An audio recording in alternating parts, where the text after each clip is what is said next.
We hope you enjoy this episode of Building Builders Podcast. I'm your host, Kevin Forstall.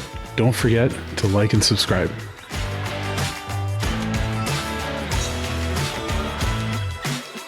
So Aaron, welcome to Building Builders Podcast. I'm super excited to be chatting with you. I'm very, very excited to be here. Thanks for having me on. Yeah, thanks. Where are you today? Is it Nashville? Is that right? Nashville, Tennessee. Yes, sir. Yeah, I'm home for once, but I leave again for the rest of the year on Sunday. So I'm not here often. Right. Yeah, I follow most of your channels, and I see you're on planes all the time, traveling across the country, across the world in many cases. Yeah, this year it's been a lot of international. I think I've done four continents by the end of the year. Last year was or at least the past few years, just been the States because of COVID. But now that the world opened back up, I've been trying to get around as much as I can. And I've been told to do it while I'm young. So here I am, I'm young and I'm doing it. Right. So Aaron, for, anyone, any of our viewers who may not know yourself and what you're up to, I have a note here that all of this began with your love for a trash truck, and maybe do you want to talk about that, and then tell us what you're up to now, and how we've come to talk. Sure. Yeah, so I've always loved machinery. I loved the trash man when I was real little. I had my 6th birthday party at the cat dealer, but growing up, I had no exposure to the blue collar world other than just from afar, from seeing it as you drive by, and it wasn't even looked down upon in the world I grew up in. It just wasn't even on anybody's radar. It wasn't an option you even consider. But I got into the construction industry at 18. There was a construction project in my neighborhood. I was enamored by it. I called them up, asked for a job, started as a laborer, went to study engineering in school, worked for quite a few construction companies while I was in school. Graduated, went to work in road construction. Plan was to start a construction company, but that's when things started to take a different direction. I looked at social media like a tool for the first time, and I analyzed my life, tried to figure out what unique perspective I had, what unique story I had, just being a 20-something, not knowing very much, but what could I offer people, and arrived on my dirt world story. So I started to post pictures and videos on social media. It took off. Started the company Build Witt almost 5 years ago now. At first it was just me running around with a camera, taking pictures. Then we grew into a niche marketing business focused on infrastructure, natural resources, doing anything from branding to websites to video projects for contractors and mining companies, primarily to help them find people. And then this year, we have become a startup by creating a software company and a training product and platform to help contractors make their current workforce more effective and train their current workforce on how to lead more effectively, and then how to bring new people into the trades and get them up to speed as quickly as possible. So that's what we're up to. Is we have marketing, media, storytelling, and then now the software training business. And hundreds of thousands of people following you, if not millions, through this journey over the last number of years. It's grown way beyond what I had initially thought it would be, and I don't think we've even scratched the surface on the potential, which is the most exciting part. So yeah, it's wild. The reach we have is starting to really become something. Yeah, that's incredible. So many questions here for you, but I can't help but comment. My son is 5, and he wants to drive a garbage truck. He absolutely loves it. We got to go out and watch it out the window, every Wednesday morning. It's a brilliant career, because what happens when the economy's good? People throw trash away. What happens when the economy's bad? People throw trash away. It doesn't ever go away. It's recession proof. Exactly. So before I get into some of these questions here, I'm just curious. So when you started this, you started taking pictures and posting them. Was it, just with your iPhone or, your phone, or have you always been into photography?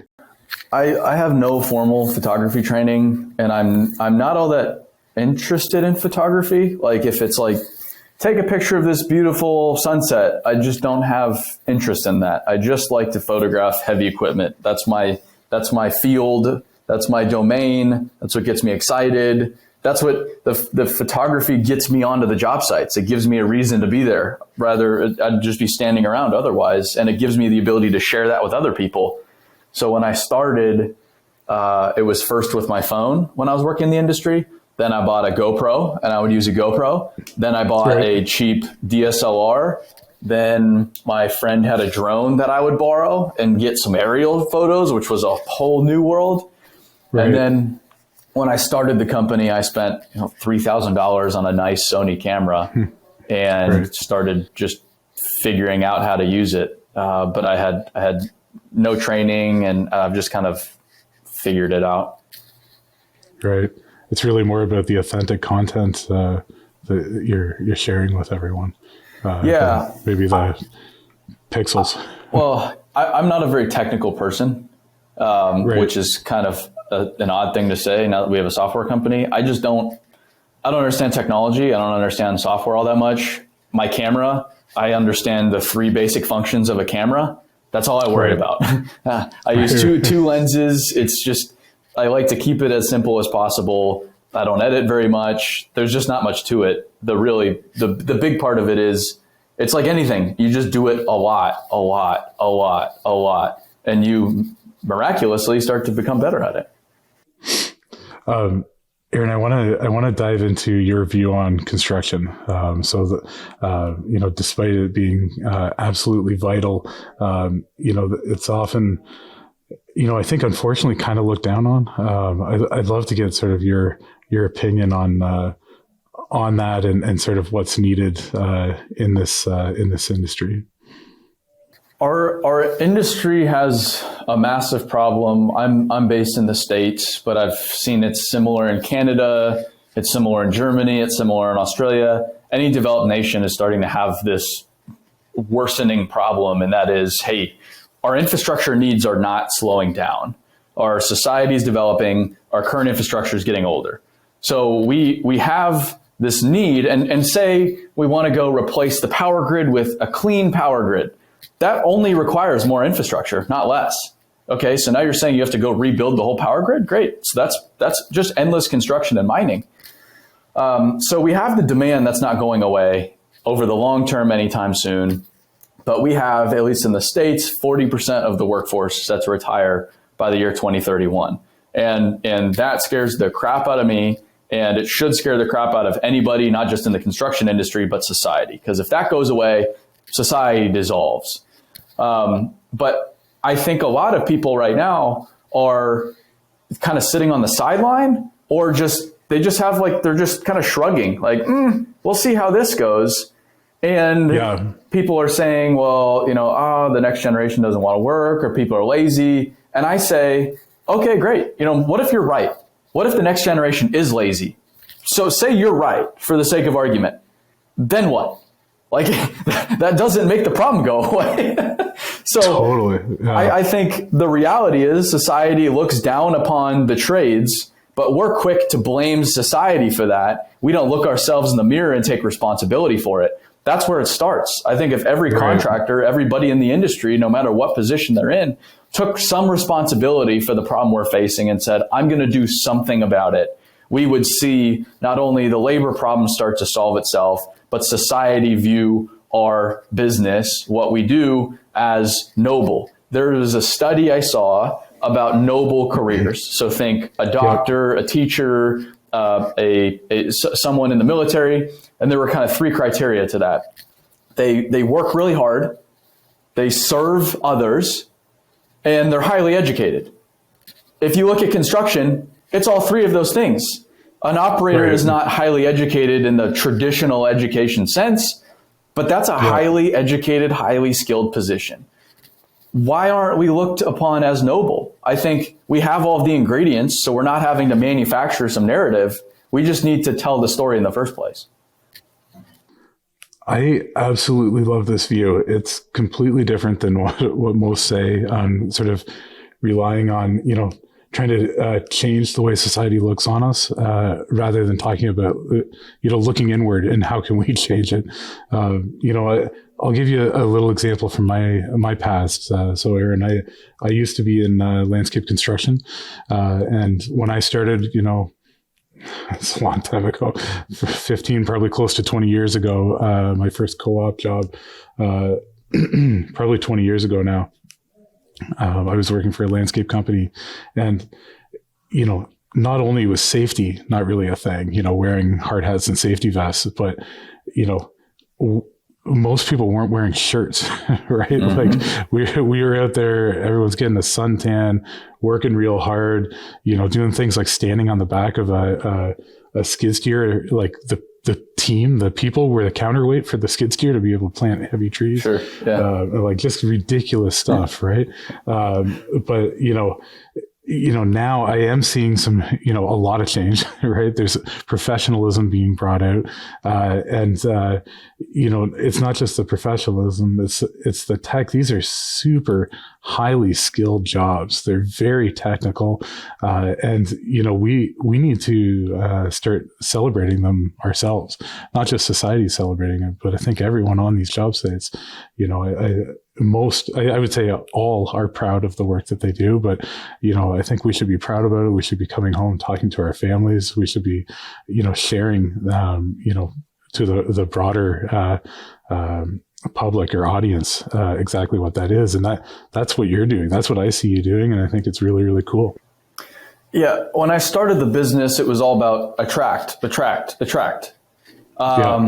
as I've spent more time in the industry, gone to more job sites, talked to more people, thought about the problem, I've started to recognize that it's not an attraction problem. We can keep putting as many people in the top of the funnel as we want, and they're going to keep getting run off. And that's because we're operating on this antiquated operating system. And we have to recognize that the world has shifted to be over here. And if we keep thinking, we want it to be where we are, but it's not. It's over here now. And we can go kick and scream and fight that all we want, but the problem only continues to get worse. So I'm just looking at it like, at what point do we say, hey, maybe we do think a little differently here to go into the next generation? And I'm not telling contractors to go be less profitable and less competitive. I'm saying if you do this, if you care for your people, you'll overcome your workforce challenge. You'll be more productive than ever before. You'll be more profitable than ever before. You'll be able to pay your people better than ever before. Everybody wins as a result. So I'm not saying, hey, we all need to be worse and make less money and have even less margins because the margins suck. I'm saying we need to be more profitable. We need to have more money. And if we do this, I see this as the path to prosperity that we've never seen in our industry before. Yeah, I couldn't agree more. So how can leaders help empower those already in the industry? And as a follow-up question, are there any leaders that you've been working with that are doing a great example of this?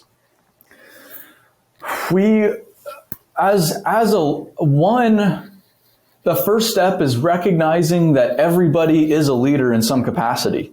A leader is somebody that influences others.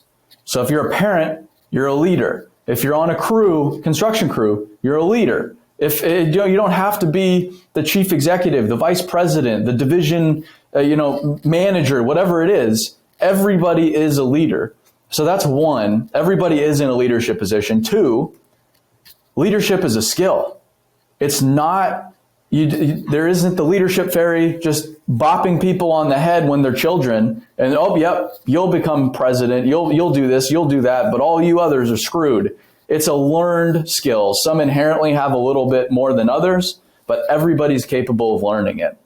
And so what I've done first and foremost is I've just learned how to lead more effectively so that I have the skill set I need to help those around me. And if the way I put it, I heard Jordan Peterson talk about this, and everything I talk about is not my idea. I just pull everything from everything else. I'm not all that smart. Jordan Peterson said, hey, if everybody just did their dishes, if everybody just took care of their household, society would start to repair itself overnight. And so So my question for contractors, no matter what position they're in, no matter if people in the construction industry, whether they're a laborer, whether they're an operator, a foreman, a vice president, the owner of a company, how can you do your dishes? How can you care for your people more? How can you train them to not just be more effective on the job site, but better in life? Have you asked them what they're struggling with? Do you trust them? There's just simple things that we all can do. And if every company does those things, if I'm a laborer and I ask myself, how can I serve those around me? How can I make life better for everybody around me? If everybody just did that, things would start to repair themselves overnight. Yeah, I think you're probably right. Do you think that do you think that this is a challenge? Are leaders not getting the leadership training that they need within this industry? We have an industry of managers. We have an industry of managers. I think there's a lot of managers. There's not a lot of leaders. And no matter what position you're in, you are better off becoming a leader. You will have an amazing life if you learn how to lead effectively. And the first book I read on this was Jocko Extreme Ownership. I just started to recognize that everything was my responsibility and I'm the leader of my life. Once you start to take ownership of your life, everything changes. And what's happening now is I see this a lot. So you have retirements happening. The retirements are typically a lot of times like at the foreman level, superintendent level. So you'll have a grading crew. The foreman will retire, leave. You then naturally survey your grading crew, who's your top performer, elevate them to foreman. Foreman, that's a totally different skill set than running a track hoe. Totally different skill set. You're leading people, but you just assume that they'll effectively do that because they can effectively run a track hoe and load trucks and manage a dirt spread. But that's a different job. And yet, so then what do? Well, they don't have the leadership skills. So they default to however they've been managed coming up, which is probably the wrong way to do it. Now, everybody beneath them is either run off the job or is unproductive because they're just going to rebel against the poor management practice. And then you're looking at what used to be your top performer, like, what happened? What happened? But they were set up for failure from the beginning. So I think it's largely missing, but to answer your question earlier, there are companies that are doing great work. I think a company like Hoopla is one that comes to mind very quickly. Sargent Corporation, Emery Sapp & Sons, Goodfellow Brothers, Rummel. I mean, there's a lot of amazing companies out there that we get to see every day that I think have a great thing going. They're not perfect by any means. Our company's not perfect. No company's perfect, but they're trending in the right direction. I was going to head another direction, but before that, I used to see this all the time. I've seen it all through my career that everyone's looking for that next step, and this idea of becoming a manager is always like the next step. Like in my landscaping business, everyone wanted to be a manager, and then the next thing, for no reason other than hearing that it's a next step, I want an office job. I want to get out of the field and get into the office. But it's almost like we aren't communicating what these roles are, and tons and tons and tons of opportunity within these roles. But some people may not love working with calculators all day and estimating, right? No. They might absolutely love being in the field and being a really, really, really great tradesperson. It's not just about management. The mistake human beings make is we think people think like us. So the people in the office think everybody wants to do what they did, and that climb up the ladder and elevate their career in that more vertical direction, not horizontal direction. But you can't go build a whole company with those people. And if you look at a construction company, you have a small percentage operating the business. Everything else below that's what's required to run. So you can't have everybody going to the vice president level. You can't have a company it just doesn't work, and not everybody wants to be there. But Now you have to ask yourself, how can I help my people grow that don't want to be going vertically, but maybe horizontally? Maybe they want to go see a different part of the business. Maybe they want to help us start into a new market or do something a little bit different. You just have to first have the conversation with these people. I think so often we just assume, they either want to do what we do or they're just a track hoe operator. They're just a haul truck driver. And we never have those conversations of where do you want to go? So then you have this haul truck driver that doesn't necessarily want to be the boss, but they're frustrated because they feel like they're stagnant and they're not growing. But we haven't had that conversation. Yeah. Yeah, right.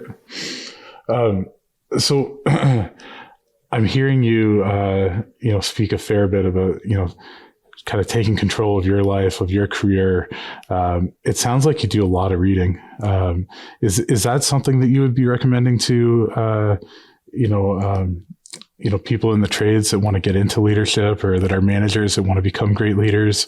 Or is there a hole here? Are there training courses that they should be taking? What would you do if you're in that position? I've always read, I have a rule, I read 10 pages a day. So I do physical exercise every day.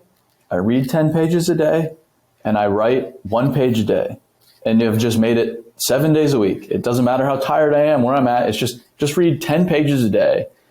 And if everybody in the industry read 2 books, Extreme Ownership and Everybody Matters, those are my 2 favorite books, things would start to repair themselves so quickly. One is about taking ownership of your life, ultimate accountability. Everything at the end of the day is on your shoulders.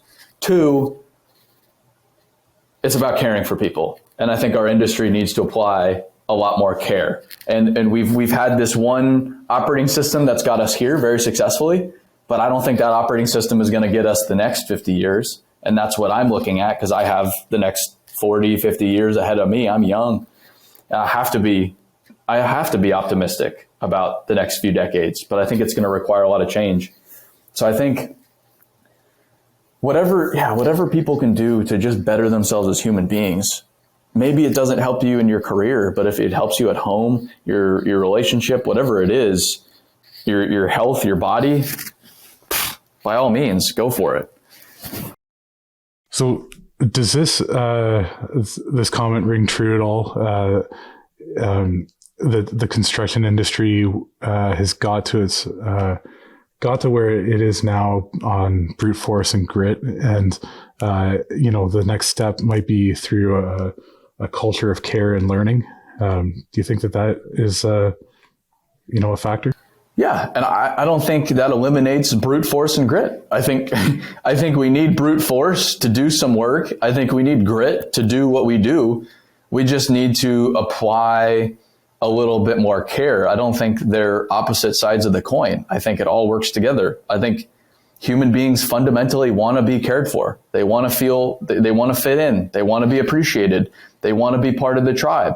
I think if we start aligning our businesses more toward human nature, we'll start to see some really positive results. And it might take a little bit, but I don't talk about this like, oh, maybe this will work. I talk about this based on, here's what I've seen other companies like a Hoopah Grading do. They've done this and it's worked out really, really well for them. And I've seen this company, I've seen all these companies do this and it's worked out really well for them. So now we need to just apply that at kind of a greater industry level. So I think I wholeheartedly believe we need to care more. And I'm not saying people take that really personally. I'm not saying people don't care, company owners don't care. I think there's this fallacy in the fields that these company owners are out there, they're greedy, they're trying to squeeze as much people from. I haven't met very many company owners like that. They're the most caring people ever. I'm just saying we need to care in a different way.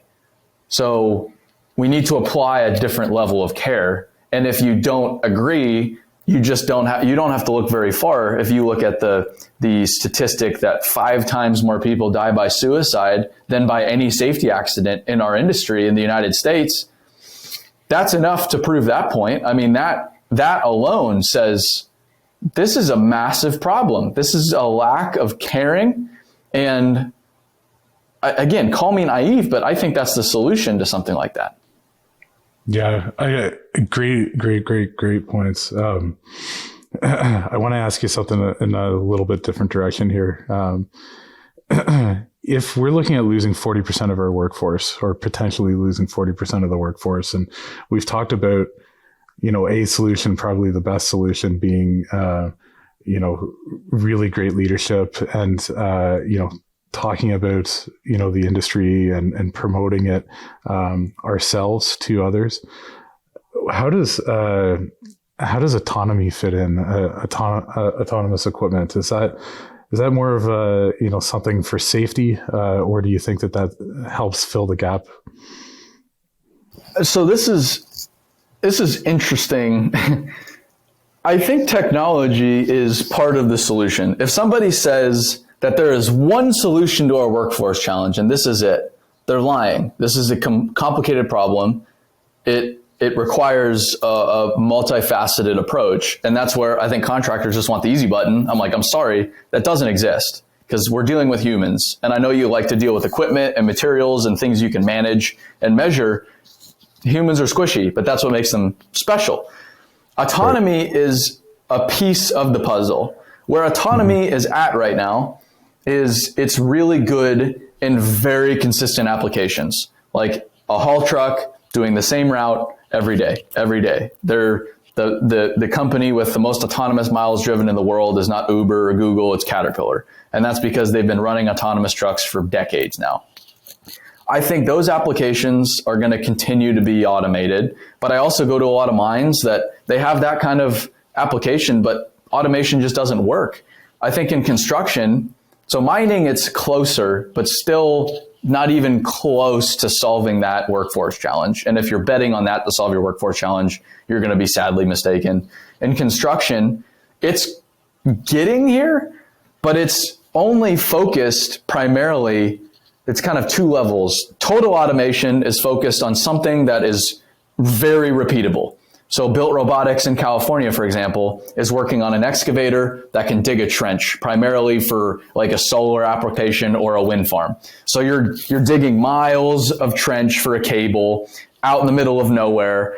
That is a menial task. And so what that does is that doesn't replace the operator, but it now frees that operator up to go apply human creativity and problem solving in more complicated scenarios, which then makes that human more valuable, which then increases wages in theory, which then allows them just more creativity and more challenges to solve during the day to make their role more fulfilling. Some people like that monotonous work, but that's the minority. So if we can automate some of that and then take those operators and apply them in a better sense for everybody, I think that's a win across the board. And then two, what's going to be much more common, already is kind of semi-automatic. It's machine control, that kind of thing. But that doesn't replace an operator. That's just another tool to make operators more effective. And anybody saying some of these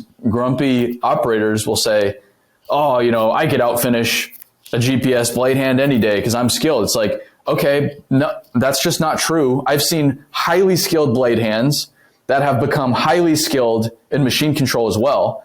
They could outfinish you any day of the week. So it doesn't replace the skill for running the machine, but it's also, it's an ego thing. They don't want to be bad at something. They're really good at running the machine. They have to learn technology. They don't have the resources to learn it all that fast, so they kind of have to be bad at it for a while to learn. They just don't want to do that, and I don't blame them. If they've been doing the same thing and it's worked out great for 25 years, I'd probably be in the same boat too. But if you are willing to be bad at it, go get that additional skill set. So you have the machine operation skill set, then you have the technology skill set. You become one of the most valuable players to any construction company, any mining operation, anything, hands down. Totally. With our snow removal company, we had tons of equipment, all these 3-yard articulating payloaders and 120 horsepower tractors pushing snow. It was so hard to fill those seats in the evenings to plow snow, right? It was on call 24/7. And a lot of times, you get lake effect snow. You can't really predict it. It shows up all of a sudden, difficult to fill seats. but we would fill them. And, a lot of it is pretty monotonous, right? You're driving around distribution centers just back and forth. I feel like that could have been automated, and we could have saved that seat for the tricky stuff in the morning, the harder cleanup, the relationship sort of stuff with the customers, the quality control. There's so many things that, we wish we could have done, but we were just trying to fill the seats in the first place to get the work done. So, frankly, I agree with your views. I don't think that it's the solution, but I think that it's probably going to play a very minor part in the solution, a small piece in the puzzle. I think it's just another tool. And again, it's a complicated, what drives me nuts though, is when these manufacturers or whatever, these construction companies, they get so fixated on the technology thing. Like, oh, we need to tell kids how much technology we have too.